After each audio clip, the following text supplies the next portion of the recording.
Bonjour à tous. Triste nouvelle, Rob Reiner, le réalisateur, nous a quittés.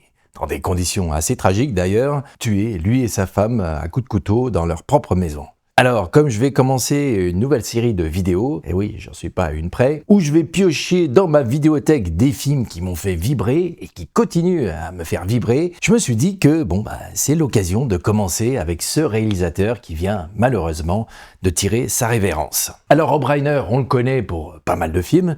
Personnellement, je l'ai découvert avec Stand By Me, à l'époque de sa sortie en 86. J'avais 16 ans et je me rappelle que j'avais été assez touché par l'histoire assez mélancolique de ces gosses à la recherche d'un corps. Ensuite, il a réalisé Princess Bride, la comédie romantique Phénomène quand Harry rencontre Sally, Misery, avec le plaisir de retrouver cet acteur que j'adore, James Caan, génial dans le rôle d'un romancier cloué dans un pieu, piégé et torturé par une de ses fans psychopathes, et on pourra citer également Des Hommes d'honneur. Personnellement, si je devais retenir un seul de ces films, celui qui reste cher à mon cœur, ce serait ce film qui est devenu culte, qui a influencé pas mal de cinéastes, qui a popularisé véritablement un genre. Je veux parler de This Is Spinal Tap. Ce film, je ne l'ai pas découvert à sa sortie en 84, mais plus tard, dans les années 90, à une période où justement je m'étais mis à la guitare et je jouais dans un groupe de rock. Le film était déjà plus ou moins devenu culte et je sais pas comment j'ai eu la cassette, par un pote probablement, mais toujours est-il que je me souviens précisément de l'impression que j'ai eue quand j'ai commencé à le regarder. Et je pense que ça a été le cas pour pas mal de gens. Une impression où je me suis vraiment demandé pendant un petit moment ce que j'étais en train de voir. J'étais assez déstabilisé.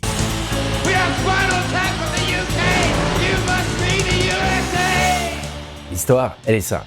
On suit un groupe de hard rock, une espèce de mix de Led Zeppelin, Motley Crue, Motorhead, un peu Europe sur les bords. Et surtout, on comprend qu'ils sont clairement en train de devenir un groupe has-been. Et le truc, c'est que le film se présente comme un documentaire. Hello, my name is Marty DeBurgi.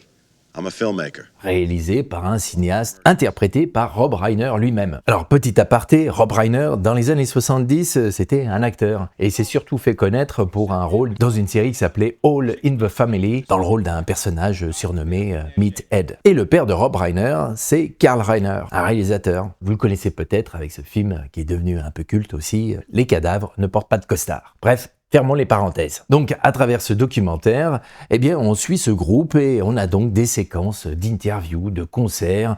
So we became the Originals, right? And we had to change our name, actually. Well, there's another group in the East End called the Originals, and we had to rename ourselves. The New Originals. New Originals, yeah. and then they became the Regulars. They changed their name back to the Regulars, and we thought, well, we could go back to the Originals, but what's the point? Donc vous l'avez compris, ce film se présente comme un faux documentaire sur un faux groupe de rock. Un mockumentary, comme on dit en anglais, ou un documenteur en français. Et c'est super bien fait, et donc c'est ce qui m'a valu ce moment où j'étais un peu perdu en découvrant le film. Je me demandais si c'était du lard ou du cochon. Well, no, there's some problems here. I don't even know where to start. All right, this. Sound check. What? No. This. Look. There's a little problem with the. Look, this miniature bread. It's like I've been working with this now for about half an hour, and I can't figure out.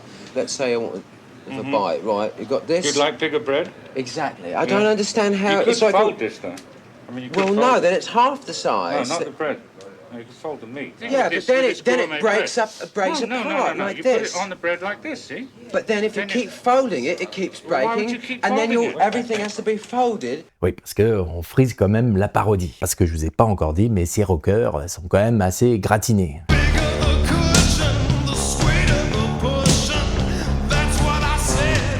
Complètement perchés dans leur délire, un ego surdimensionné, de mauvaise foi, misogyne. They're not going to release the album because they have decided that the cover is sexist.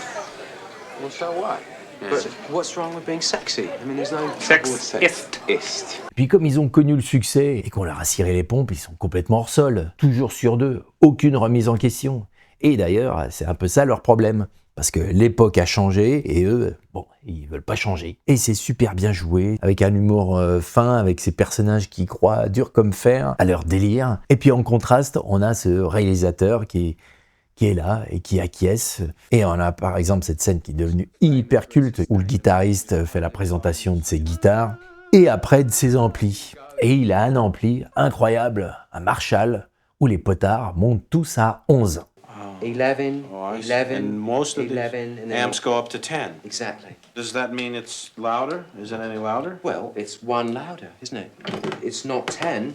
You see, most blokes, be playing at 10. You're on 10 here, all the way up, all the way up, Yeah. all the way up. You're on 10 on your guitar. Where can you go from there?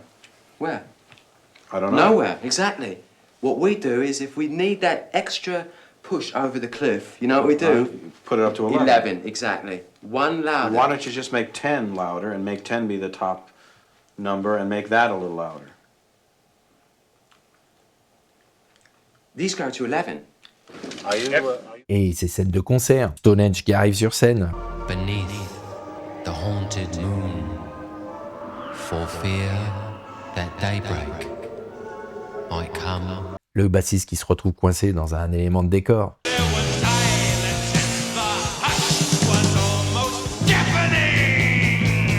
Et donc Spinal Tap, c'est une parodie des hard rockers, du show business et d'une certaine époque.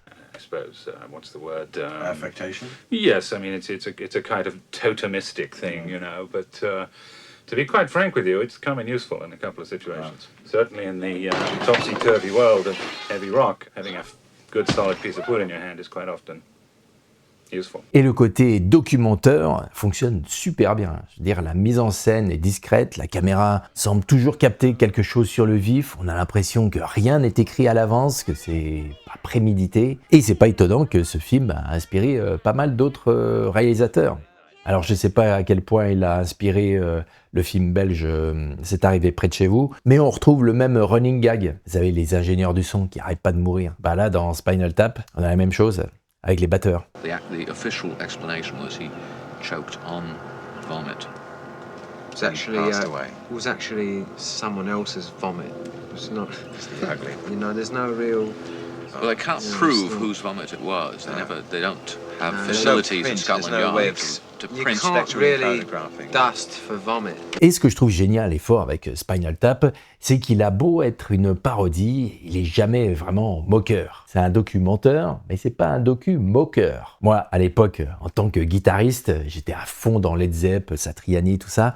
Et je me souviens que ça m'avait vraiment plu. Pas du tout un film qui cherche à ridiculiser. C'est drôle, mais ça tient plus de l'autodérision, si on peut dire, que de la satire méchante. Il y a une certaine empathie, une certaine tendresse pour ces types complètement barrés. Ce ne sont pas juste des pantins comme ça qu'on cherche à ridiculiser. Ce sont presque des grands enfants, des naïfs, innocents, et qui se raccrochent comme ça à leurs rêves, complètement largués, dépassés, un peu maladroits. Ils se font rouler dans la farine, ça on le voit bien aussi. Et ils sont presque perdus dans un monde qui change complètement autour d'eux. Et pour moi, c'est ce qui fait que ce film, c'est pas juste une parodie comme ça, rigolote. C'est pas burlesque. On pourrait dire c'est presque une comédie douce amère, du show business, du succès, et puis de ce moment où l'on refuse de voir que le monde a tourné. Et au fond, c'est peut-être pour ça que le film est devenu culte. Parce qu'au-delà des scènes mythiques, au-delà des amplis qui vont jusqu'à 11, il parle de quelque chose d'assez universel, d'assez profond. C'est le décalage entre ce qu'on a été et ce qu'on est en train de devenir. Bah dis donc, je pensais pas terminer sur un truc aussi profond. Voilà, donc Spinal Tap, un film absolument délicieux, drôle, un humour extrêmement fin. Et puis si vous êtes musicien, je vous assure, vous allez vous régaler. Merci d'avoir suivi cette vidéo jusqu'au bout. Indiquez en commentaire vos films préférés de Rob Reiner. Pour ceux qui ont vu Spinal Tap, dites-moi si ce film vous a marqué également. Partagez, likez, abonnez-vous, vous connaissez la musique. Et je vous dis à très vite pour un nouveau film que j'irai piocher dans ma vidéothèque. J'en ai un paquet qui vous attend sous le sapin. Allez, salut. I wanted to capture the sights, the sounds, the smells of a hard-working rock band on the road. And I got that. But I got more. A lot more. But hey, enough of my yakking. What do you say? Let's boogie.